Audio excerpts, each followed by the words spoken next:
Vamos a ir al libro de Mateo, vamos a continuar ahí.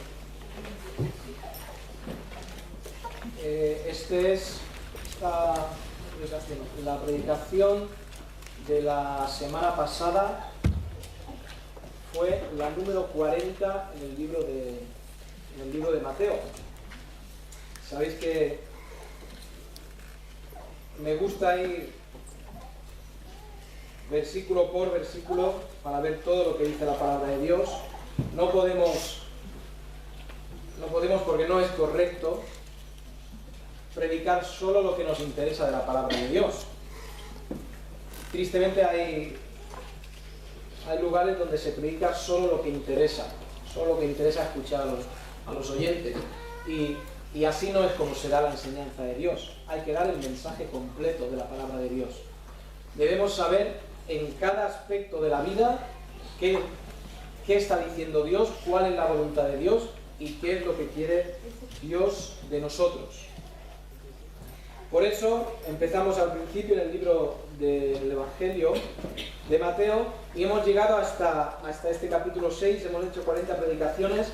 No sé si pronto vamos a acabar el Sermón del Monte, no sé si voy a seguir y veremos qué pone Dios en mi corazón.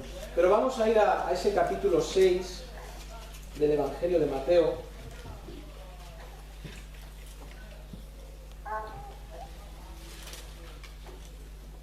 Y en este capítulo 6 de este Evangelio voy a hacer algo un poquito distinto.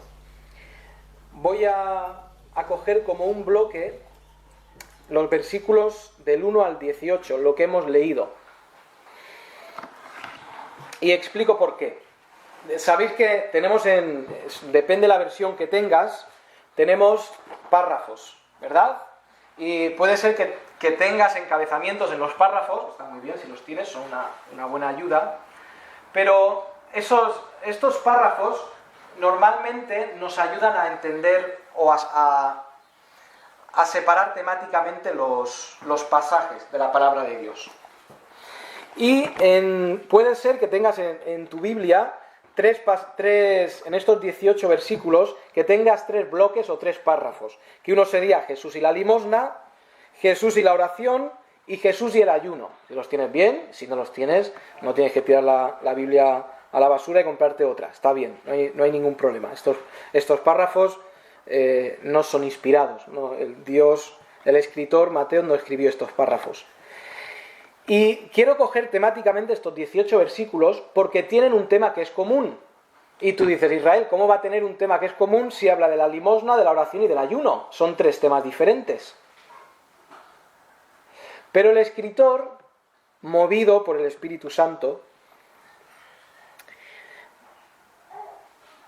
nos da un tema a través de estos 18 versículos. Después podríamos hablar sobre la limosna, sobre la oración y sobre el ayuno, porque nos da detalles.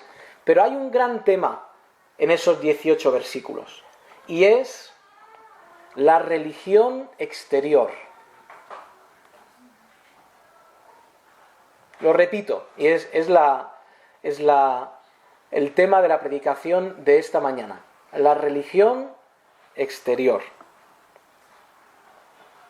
Hemos leído los versículos y fijaos qué curioso que hay 2 frases que se repiten en cada bloque. Os ayudo. La primera frase que se repite, o lo vamos a hacer así. La primera que se repite es: de cierto os digo que ya tienen su recompensa. Eso está en el 6.3, en el 6.2.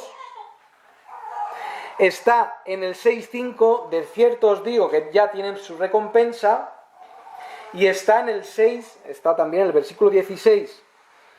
De cierto os digo que ya tienen su recompensa. 3 versículos, 3 frases que son idénticas. Ahora hay otras 3 frases que son idénticas también en estos 3 bloques. Fijaos.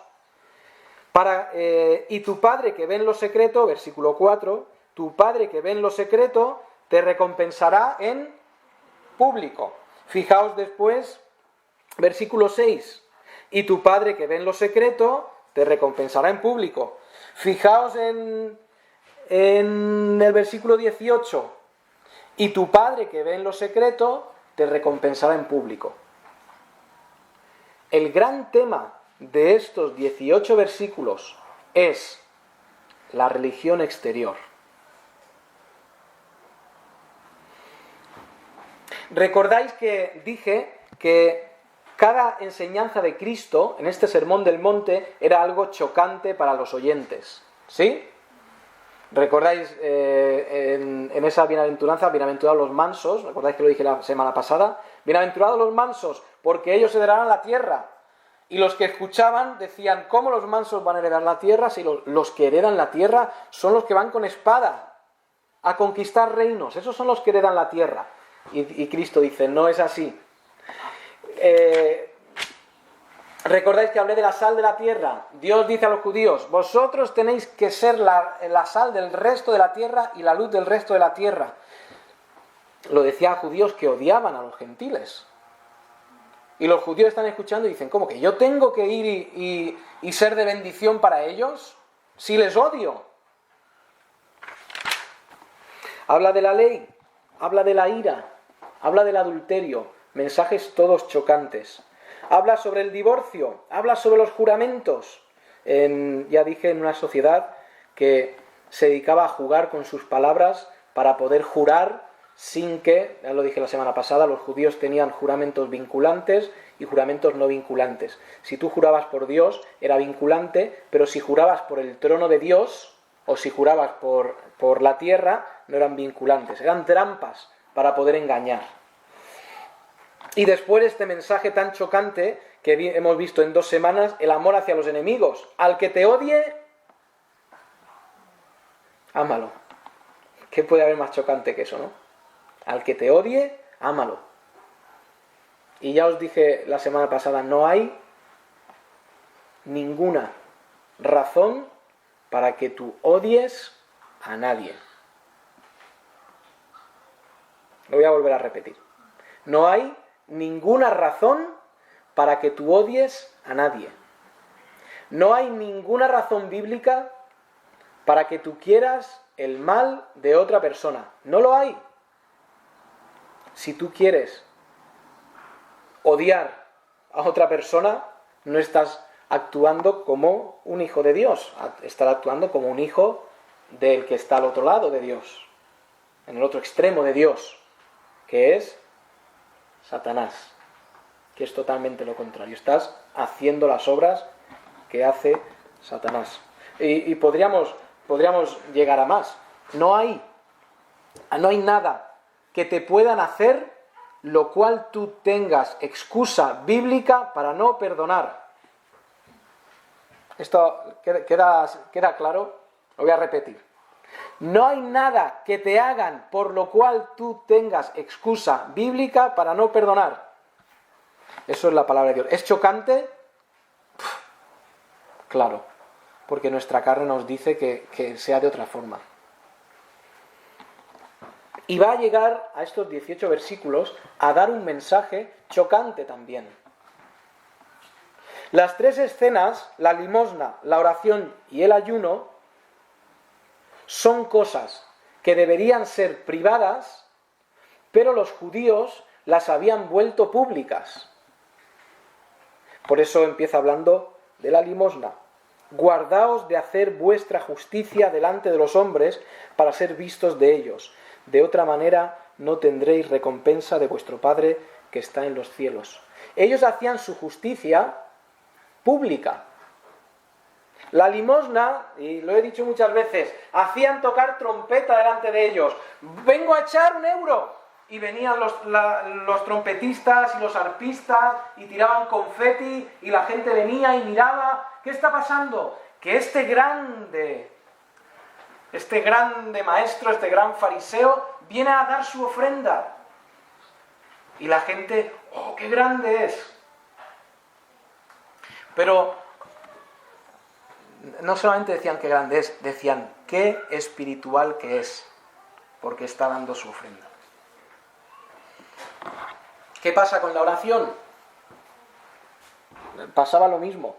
Se ponían en una encrucijada de caminos y levantando su voz, hacían oraciones que podían durar horas.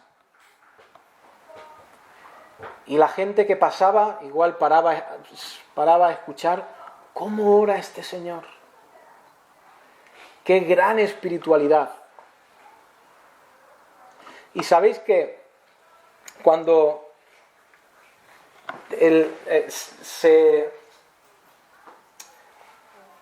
se habla mucho, se predica muchísimo sobre el Padre Nuestro, cosa que está muy bien. Pero en este contexto, ¿cómo debemos entender el Padre Nuestro? En el contexto de lo espectacular, de lo que me vean, de que lo que vean lo grande que soy, miramos al Padre Nuestro y el Padre Nuestro no es una oración espectacular.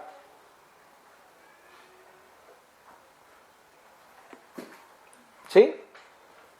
No dice, gran Dios de la luz, tú que habitas, y todo esto es correcto y es verdad, tú que habitas en profundidades de misterios de conocimiento. No, está hablando en un lenguaje muy sencillo.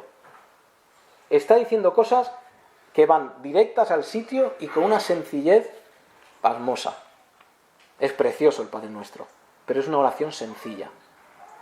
Y lo que está diciendo es, vosotros no tenéis que ir a esos lugares, a esas encrucijadas, a esos sitios, y estar 2 horas con una oración que la gente se admire de vosotros. Porque la motivación de eso es que vosotros parezcáis más espirituales y que parezcáis mejores. Vamos al ayuno.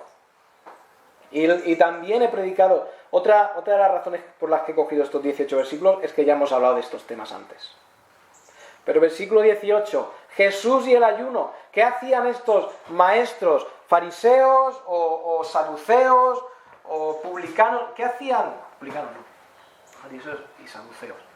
Y la otra secta mayoritaria que había en ese día eran los esenios, por si os suena ese nombre. ¿Y qué hacía esta gente? Ayunaban, pero salían con la cara así muy mustia y andaban muy despacio por las calles y para que la gente se acercara. ¿Qué pasa? Es que estoy ayunando, hermano. Y seguían andando y otro, ¿qué te pasa que estás tan mal? Es que estoy ayunando. Y se acercaba ya un grupito de personas, ¿estás bien? Estoy muy débil, hermano, porque estoy ayunando. Y es que tiene que ser de risa, porque es de risa. Y si os fijáis, 3 cosas, y por eso dice el versículo 17, cuando ayunes, que no está mal ayunar, como no está mal dar limosnas, y como no está mal ni orar, ni ayunar, ni dar limosna. Pero tú cuando ayunes, unge tu cabeza, lava tu cabeza, sal decente, para que la gente no venga a preguntarte, porque lo que tú deseas es que la gente venga a preguntarte y que tú digas, si es que he estado orando, es que he estado ayunando. Estas 3 cosas, que son cosas privadas, los fariseos que eran expertos en religión exterior, lo habían convertido en cosas que eran signos de espiritualidad y signos de madurez. ¿Sabéis que nosotros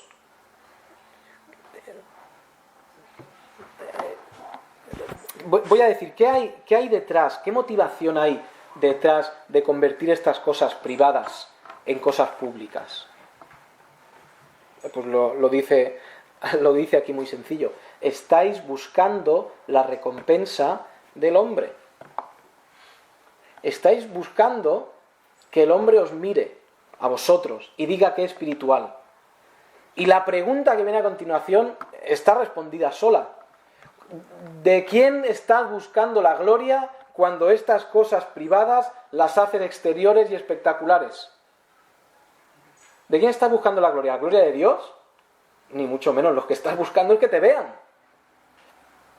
Estás buscando que vean a Israel y digan, qué bien ora, o qué bien ayuna, o qué bien da limosna. Estás buscando tu propia gloria. Buscar la gloria propia es algo diametralmente opuesto al mensaje de la Biblia. ¿Qué hizo Cristo? Cristo vino a dar gloria a su Padre. Cristo obedeció para dar gloria a su Padre. Cristo vino manso y humilde, no vino súper lleno de él mismo, y tenía el derecho de hacerlo, cuidado. El único que tenía derecho de llenarse de... El único que tendría derecho a llenarse de orgullo es Dios, y no lo hace. Él viene humilde y dando la gloria a su Padre. Todas estas acciones, la religión exterior está enfocada en uno mismo. La religión interior, exterior, todas estas cosas exteriores están enfocadas en mí, siempre. Y Dios no vino a enfocarse en él.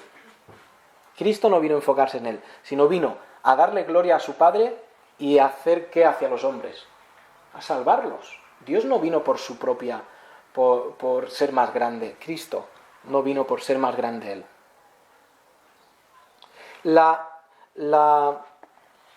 propia gloria no corresponde nunca al cristianismo. El cristianismo, hermanos, es comunitario. Y tú dices, espera un momento, ¿eso significa que nos salvamos en comunidad? No. Eso significa que Dios nos ha puesto en comunidad. En comunión, quizá se entiende mejor. Cristo podía habernos salvado, Dios podía habernos salvado y habernos alejado a unos cristianos de otros. Y habernos puesto solos. Pero ¿qué es lo que Dios hizo? Juntar. ¿Por qué tuvo 12 discípulos Cristo? Más de 12 tuvo. Él siempre hizo piña.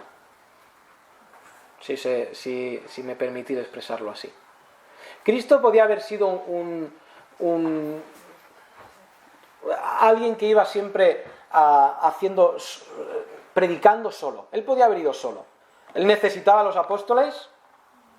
Ni mucho menos. ¿Necesitaba pedirle a los apóstoles que le trajeran la comida? Pues ni mucho menos. Podía haber traído comida. Si a Elías lo alimentaron los cuervos, ¿no podía Cristo haberse alimentado él solo? Sí, pero Cristo estuvo en comunidad, pensando en el bien de los apóstoles. Podía haber sido muy distinta la historia. Podía haber venido el Espíritu... Cristo podía haber estado solo y cuando venía el Espíritu Santo entonces levantarse la iglesia. Pero Dios eligió a unos hombres para que vivieran en comunidad y vivieran con Él. Y ese plan sigue a través de la historia. Dios siempre ha querido que sus hijos estén juntos. Eso significa que el cristianismo no es una religión, y entendedme cuando digo religión. El cristianismo no es una religión individual o individualista. Es siempre comunitario. Es por eso que podemos ir a la segunda carta a Timoteo.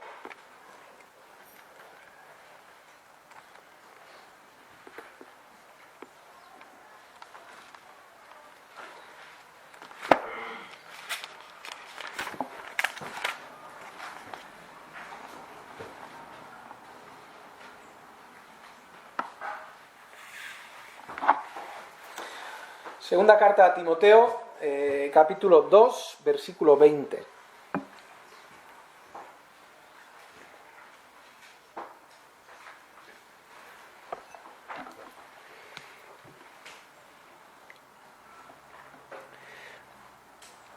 Fijaos, versículo 20 dice, pero en una casa grande no solamente hay utensilios de oro y de plata, sino también de madera y de barro, y unos son para usos honrosos y otros para usos viles.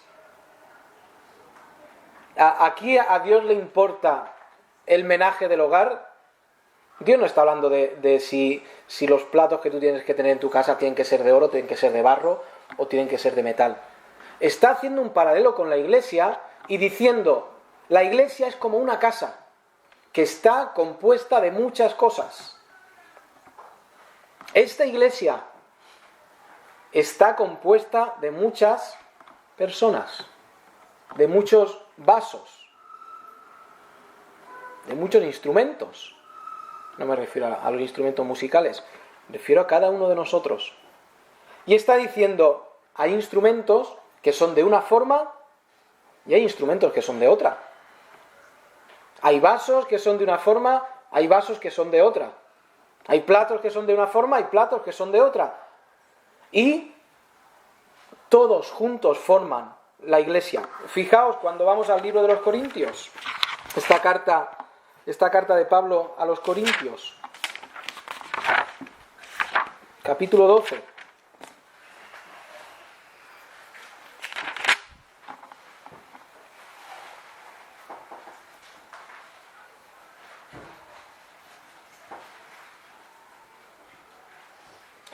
Dice primera a los Corintios 12, y lo cojo desde el 4. Ahora bien, hay diversidad de dones, pero el Espíritu es el mismo. Hay diversidad de ministerios, pero el Señor es el mismo. Hay diversidad de operaciones, pero Dios es el que hace todas las cosas en todo, que es el mismo. Fijaos, usa 3 palabras: diversidad de dones, ministerios y operaciones. Y está diciendo, en la iglesia hay de todo. La cristiandad, el cristianismo, es una religión de comunidad. Estas dones, ministerios, operaciones, son para todos nosotros. Y son para el que está a tu lado te edifique a ti y tú edifiques al que está al lado. Eso va más allá de yo vengo a la iglesia, escucho y me voy y no formo parte del cuerpo. Eso trasciende el pensamiento de que algunos cristianos tienen de que yo voy y escucho a la iglesia lo que dice el pastor, que es buena enseñanza, y luego me voy. Eso trasciende, eso no es la voluntad de Dios en ningún momento. Lo que Dios quería es que entendiéramos que somos una comunidad. Y en esta comunidad Dios ha puesto diferentes personas y ha puesto a todos útiles y necesarios. Cuando tú no quieres formar parte de la comunidad, estás perdiendo la bendición de Dios en tu vida. Por eso es que yo animo a que hay que formar parte de un cuerpo. Porque es la voluntad de Dios, no porque lo diga yo. Porque si yo digo algo que no es la Biblia, no tiene ningún valor. Versículo 8. Porque a este es dado palabra de sabiduría, a otro palabra de ciencia. ¿Y quién lo hace todo? Versículo 8.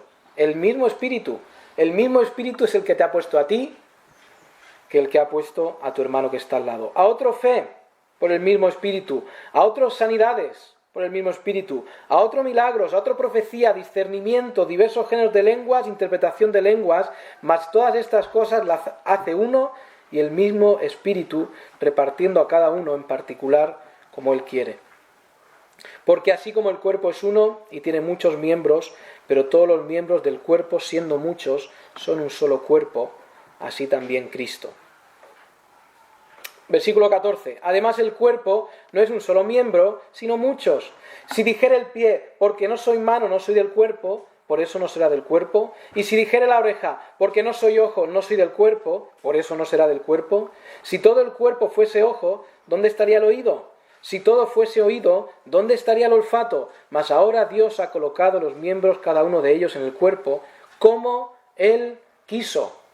¿Te imaginas que se levanta un día el brazo a predicar y dice, el que no es brazo no es espiritual?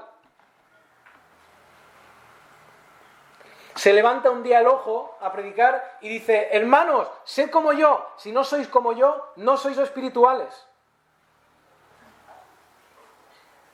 Y otro día se levanta, hecho el brazo, el ojo, otro día se levanta la oreja y dice, no, ni el brazo ni el ojo tienen razón. Ser espiritual y maduro en Cristo es ser como yo, la oreja.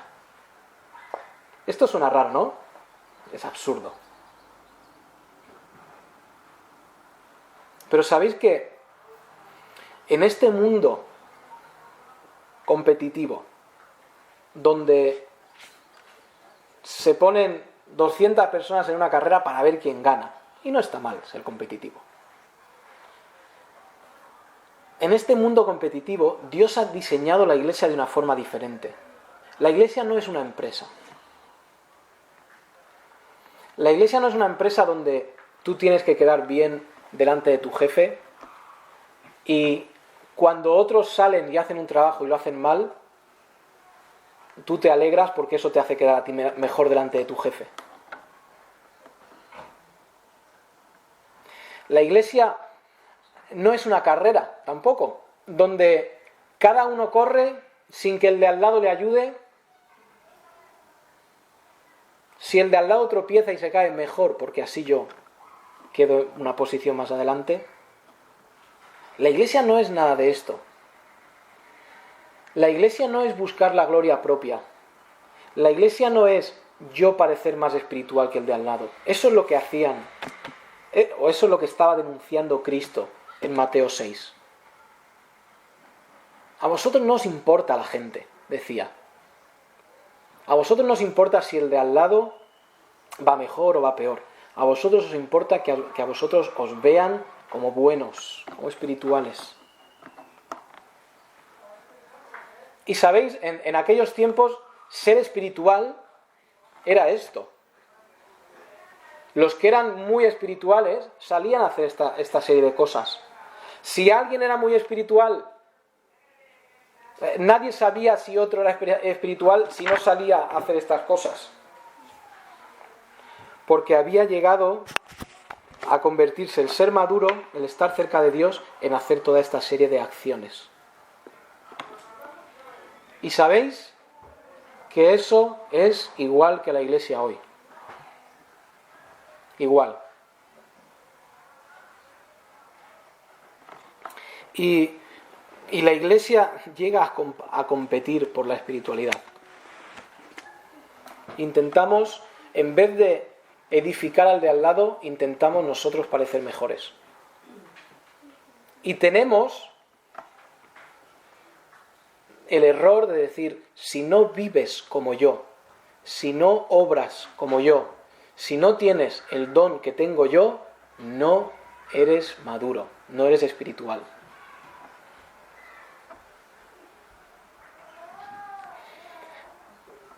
Y eso es ignorar el mandato de Dios para la Iglesia. Dios ha dado diferentes dones. Y cuando hablamos de la Iglesia, Dios ha dado diferentes dones y todos son igual de importantes en la Iglesia. Todos tienen su lugar dentro de la Iglesia. Cada don tiene su lugar dentro de la Iglesia. El que evangeliza tiene su lugar. El que ora tiene su lugar. El que sirve tiene su lugar. El que coloca los himnarios tiene su lugar.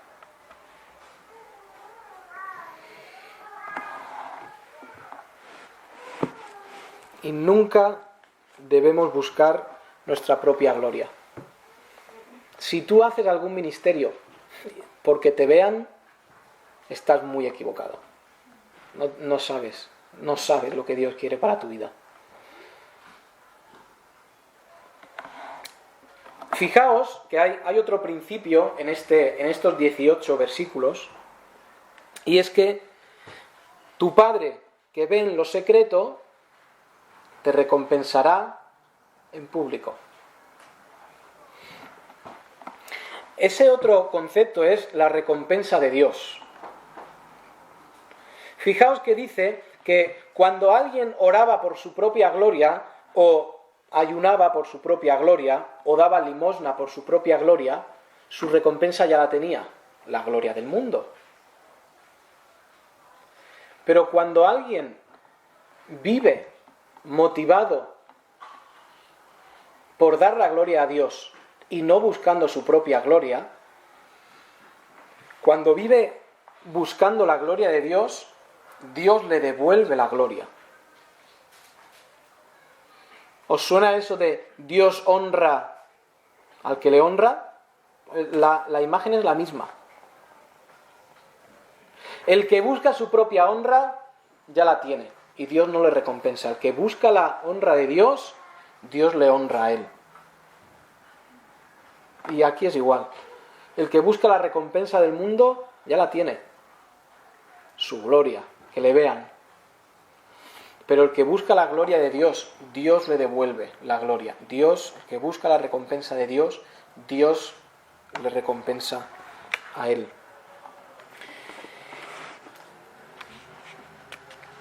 Nosotros, fijaos hermanos, nosotros no podemos ver nunca la motivación del corazón, ¿vale?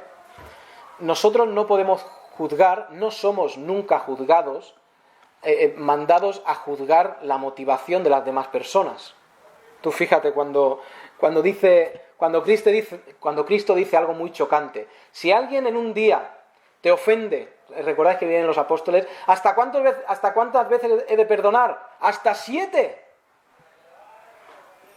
Dice, ¿cómo hasta 7? 70 veces 7. Y claro, imagina que una persona peca contra ti un día en una cosa y viene muy arrepentida. Y en el segundo día, y muy arrepentida otra vez. Pero escucha, ya llevamos 5 o 6 días que me viene ofendiendo esa persona.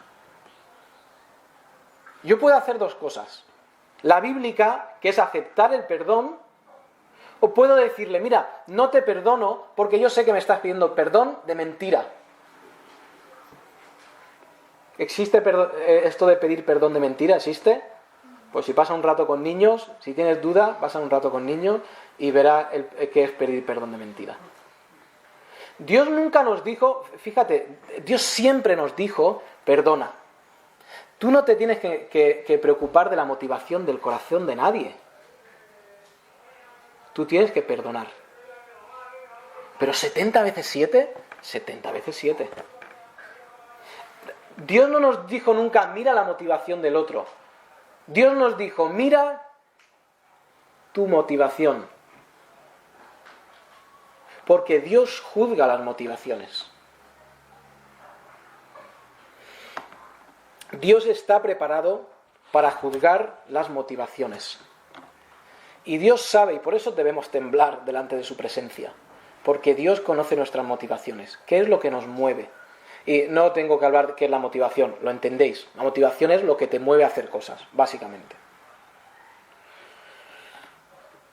Cuando tu motivación es dar gloria a Dios, Él te da gloria a ti. Cuando tu motivación es recibir tú la gloria, no hay ninguna gloria para ti. El que busca la honra de Dios en público, el que busca la honra de Dios, voy a decir así, el que busca la honra de Dios en lo secreto de su corazón, que esa es su motivación, Dios le recompensa en público. En cambio, el que en público quiere sobresalir y parecer mejor y juzga a los demás como no espirituales porque no viven como él, lo que está buscando es su propia gloria. Este plan de repartir dones, esto no es solo del repartir ministerios, si queréis lo decimos así, no es solo del Nuevo Testamento, o no es solo de la Iglesia. Sabéis que la Iglesia nace después de Pentecostés, ¿vale? Antes de Pentecostés tenemos esa transición, ese momento de ministerio de Dios. Pero Cristo, cuando estuvo con los hombres, Él mandó encargados, ¿verdad? Él repartió trabajos entre sus discípulos. Hay uno que no lo sabemos de memoria. Hay uno que no sabemos de memoria que estaba encargado del dinero, ¿verdad? ¿Quién estaba encargado del dinero en el grupo de Cristo? Judas. Y ¿sabéis? Cristo repartiría, igual que repartió a Judas, el encargado de la bolsa, pondría a otros encargados, a otros de sus apóstoles encargados de otras cosas. Y tú dices, vamos a ver, está Dios entre nosotros, que lleve las cuentas, ¿no? Está Dios entre nosotros, que provea comida. Pero sabéis que cuando va a verse con la samaritana, tiene esta cita, los apóstoles, los discípulos habían ido a buscar comida. Dios quiere que su iglesia sea una comunidad, comunitaria. y quiere que se busque levantar al de al lado, que se busque animar al de al lado. Básicamente eso es estos 18 versículos. Nos dicen cosas sobre la limosna, pero aquí no está enseñando cómo se debe ofrendar. Hay algunos que dicen, cuando ofrendes, que no sepa tu izquierda lo que hace tu derecha. ¿Qué significa eso? Pues algunos dicen, pues tú mete la mano al bolsillo y lo que saques lo das de limosna. Y claro, pues tú sabes dónde tiene el billete de 50 y dónde tiene las monedas. No está diciendo eso. No está diciendo, da ofrenda sin saber lo que estás dando. No está diciendo eso. Lo que está hablando es de algo público y algo que es en secreto. No tienes que decir a todo el mundo lo que vas a dar. Hay otros muchos principios en el Nuevo Testamento sobre cómo hay que ofrendar y cuándo hay que ofrendar y todo eso. Cristo nos enseña de la oración, pero el contexto general nos está hablando sobre lo público y lo privado. Y sobre el ayuno, debemos ayunar, pero el mensaje general es no hacerlo de forma que los demás te vean. Eso es la religión exterior. Y eso es a lo que nos vemos nosotros tentados, a vivir de una forma que los demás nos vean, cuando debe ser Dios el que juzga las motivaciones.